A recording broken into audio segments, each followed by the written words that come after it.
One of those who will be speaking at the Nuclear Security Summit is Howard Hall. He's director of the Institute for Nuclear Security at the University of Tennessee. Howard, for our viewers who probably are not that familiar, you see these world leaders come in, but this is very layered, isn't it? I mean, we've got NGOs, we have educators like yourself who will be speaking. Talk to us a little bit about this summit. Give us a scene setter. Indeed, it is layered. And I think in some way it's layered in response to the recognition that securing nuclear materials is a challenge not just for governments, but for the whole of society. Today we've been meeting with non-governmental organizations. Tomorrow we're meeting with industry groups, and then of course Friday and Saturday the governmental portion of the summit begins. And so we've been talking today about, how do we influence things like eliminating civilian use of highly enriched uranium? How do you limit or reduce the civilian use of plutonium? And what sort of things can the non-governmental organization community advocate for in a manner that can support the overall objective of reducing the risk of nuclear materials falling into the wrong hands. You had two questions there. How do you reduce and how do you reduce? Are the answers easy or are they difficult? Well, the answers are not as easy as we would like them to be. There's a lot of challenges. Clearly, nuclear energy is a major piece of the world's energy portfolio, and it's a growing piece. The current technology brings with it some challenges. You have to enrich uranium to make light water reactors work, which means there are enrichment facilities that have to be properly protected and materials that has to be properly protected. And then of course reactors produce plutonium as well as other radioactive materials, and we want to make sure that plutonium is properly protected as well.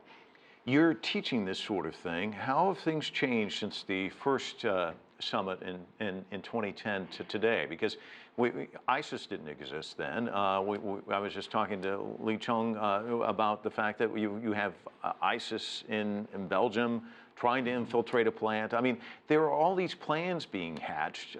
Talk to me about how difficult it is. Well, I think one of the things to recognize is that a great deal of progress has been made since 2010. A number of countries, I think the number right now is that roughly 13 have completely de-inventoried their national possessions of fissile material. So that's a very good reduction in risk from the security standpoint. But there are still things that are hard to work with. Terrorism has become a concern. The recent events in Belgium, as you mentioned, certainly brought that into focus. Some security embarrassments around the world have highlighted that we still have a long way to go.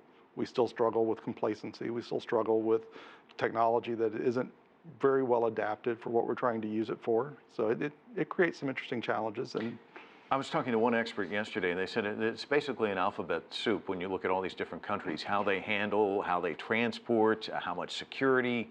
How do you get it so it's not like that anymore? Well, that's an interesting and a delicate question.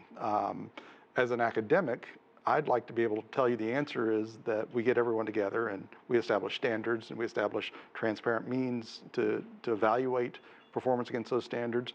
But then you run up against the fact that these are sovereign rights for each of these countries, and each of the countries has their own ability to make decisions as what's best for them. And they're, of course, protect those sovereign rights. So it involves a lot of discussion,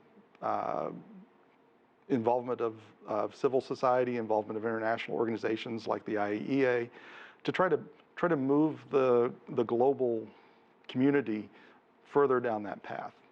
Interesting. Well, I hope you enjoy the summit, and thanks very much for stopping by and talking to us. My pleasure. Thank you for having me.